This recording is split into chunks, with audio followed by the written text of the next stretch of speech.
বন্ধুরা শুভ সকাল।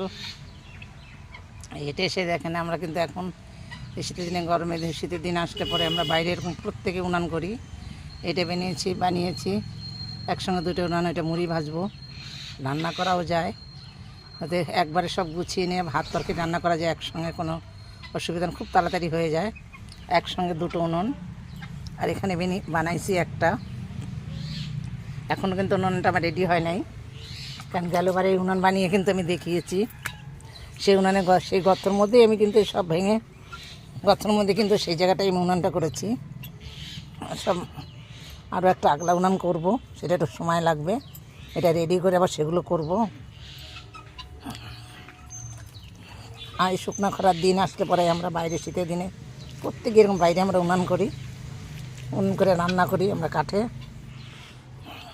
এখন আর বেশি আঁচে করব না, এখন শুকনোর দিনেই আমরা বাইরে উনানটাই বেশি করি। এই উনান শুকালে পরে আবার মুড়ি ভাজবো, এই উনানে খই ভাজবো।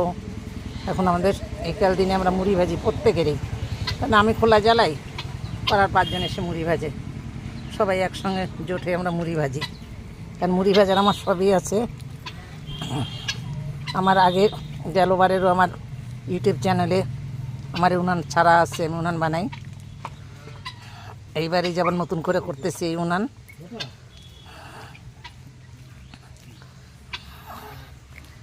এখন ওই জায়গাটা এখনও পরিষ্কার করা হয় নাই, একটু একটু করে করতেছি উনান।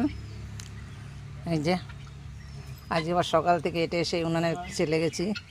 এখন এগুলোর আবার চাষবো, ঠিক করব। একটা উনান বানাতে গেলে অনেকটা দিনই সময় লাগে, 2-1 দিনে কিন্তু উনান হয় না।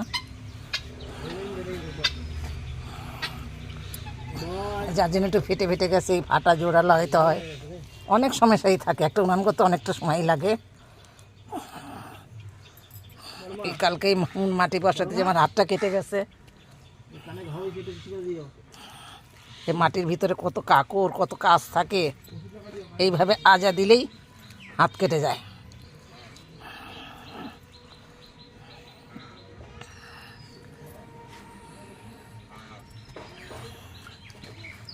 যখন আমরা এইভাবে আজা দিই না, যদি কাজ থাকে হাতের পাজা কেটে যায়। যার জন্য মাটি ভালো করে ছেনে দেখে নিতে হয়।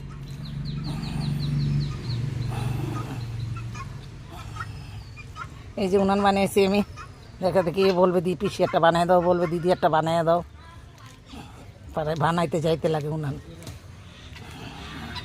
প্রত্যেক বছরই।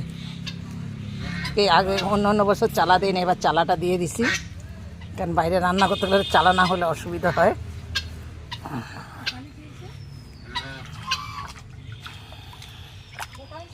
ভিডিওটা দেখে একটা লাইক কমেন্ট শেয়ার করে দেবেন।